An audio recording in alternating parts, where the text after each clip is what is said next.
You don't see the solicitor himself show up at a bond hearing, which ultimately is a bond hearing where the presiding judge doesn't have the authority to set bond.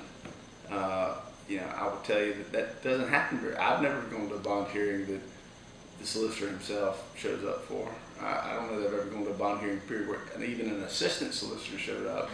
At this hearing, which is, again, he's not charged with murder. He's not charged with some, you know, he's charged with drugs, and then he's charged with allegedly having custody and control over these kids in the way that they were, you know, endangered. And, you know, I don't know what evidence is there, and it's not my job at this point. I shouldn't be commenting on the evidence per se with respect to that, even if I had the evidence. But, you know, I don't think that's the same as blaming him for the death of these kids. I don't think that is the appropriate method of handling a case like this. If, you know, there was something concrete that suggested that, you know, he had a role in the murder and he was being charged with murder, that would be a reason to issue a public statement that he's responsible for these children's deaths.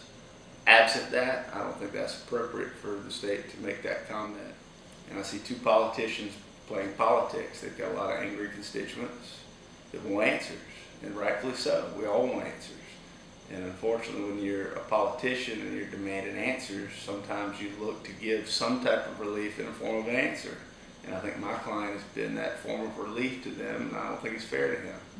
I think that, you know, and I don't fault them to a certain degree, because like I said, this is a senseless act. It's hard to make sense of it. And when you have a senseless act like this, it's hard for us to put a finger on why it happened, who was involved, you know, because you don't, you know, human nature is not to assume the worst in people. And obviously when you're David Pascoe and Leo Ravenel, you deal with the worst every day, you probably tend to be a little bit better about assuming the worst in people. But you and I, we think the best in people, I would assume. I would hope you do. I do. And I like to look at the bright side of events, and there's no bright side to this. There's no positive way to look at it, and what they wanted to do was play politics for all the people that have been calling them, wanting answers, wanting justice.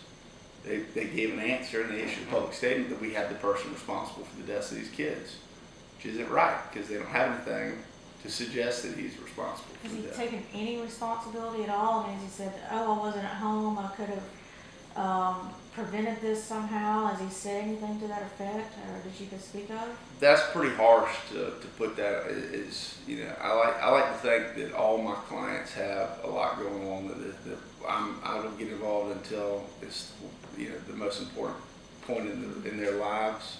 But certainly Mr. Wright has got so many balls to juggle. He's being hit from both. He's being knocked down from both sides. He's being knocked down from behind him, and you know he's got, you know, a serious emotional position that you know, I will tell you that, you know, I'm not a counselor, I'm not a psychologist, I'm not here to bring him up, but I feel terrible for him, you know, because at a time when he should be grieving, I don't want to make him grieve more by asking him to verbalize his feeling of responsibility, his feeling of duties.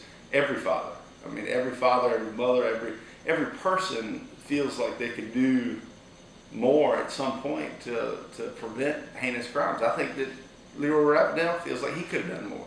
I'm sure he feels that he could have done more to prevent this type of action in the community. I'm sure 90%, 99% of Holly Hill feels like they could have done something better to prevent this type of stuff. And everybody's got, we all have some type of responsibility to prevent this, and to push that too hard on a father at a time like this, I think is inappropriate. By the first Judicial Circuit Solicitor's Office in a certain light, and the Sheriff's Office in a certain light, that is not favorable of your client. And I know that, of course, your client's record is public. He has a history of drug use and trafficking, and selling and that type of thing. But what is it that you would want the public to know about Christopher Wright that maybe the public doesn't know about Christopher Wright that you want our readers to know? Well, I don't know that it's necessarily about Christopher Wright. It's about the system. And what I want all the readers to know is, nobody is treated differently under the eyes of the law. And in every new case where someone's charged with a crime, a lot of people are accused of crimes every day that are vindicated shortly after or later down the road. There are a lot of people that you know, that you interact with, that every one of your readers knows, interacts with. A lot of your readers at some point in their lives have been accused of a crime. Everybody's innocent until proven guilty. Everybody deserves the same treatment, due process. No case should be prosecuted more heavily than the other one. No case should be treated differently just because of surrounding circumstances. Everybody deserves fair treatment through the law. And I would just want the readers to know that as the Bible tells us we're not to make certain opinions of people, okay? And don't make uninformed opinions. Don't make opinions based on what David Pasco or Leroy Ravenel says. Make opinions based on firsthand knowledge and firsthand knowledge alone. If you have firsthand knowledge, then so be it. If you've got a bad opinion of Mr. Wright, you're entitled to that. But don't make an opinion based on what others say, because it tends to not be very accurate and reliable. When something like this happens, your immediate reaction is to look at what possibly, does he have one person? No. Does he have one small area that he thinks that this is surely where, something like this would derive from? No. Does he look out and say, these are all the interactions I've had with people over the past 3 months, 6 months, year, 5 years, 10 years, etc. How many of them have been bad? How many of them have I run across people that are capable of this? And the problem is it's hard to look at anybody and think they're capable of this. And that's the biggest problem he's struggling with, is there's no reasonable justification for anybody to do this. He's not the type of guy, he doesn't think of himself as the type of guy to have enemies.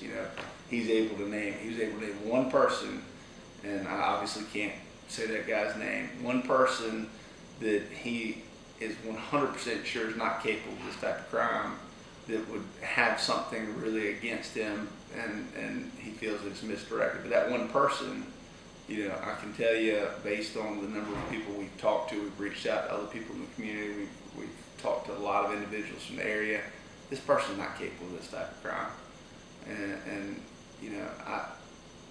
the issue that he has with Mr. Wright is not one to even remotely close to bring it to this level. But right now, if you ask 100 people from Holly Hill, you get about 50 different responses, because everybody's got this, the word on the street is a little different in everybody's mind. And you hear everything from people owing money to this drug deal going bad, this is a robbery going bad, has nothing to do with Mr. Wright, this is dealing with Miss Hutto, I can tell you, I've talked to a lot of people over the past 2 weeks, and everyone's got a different story. And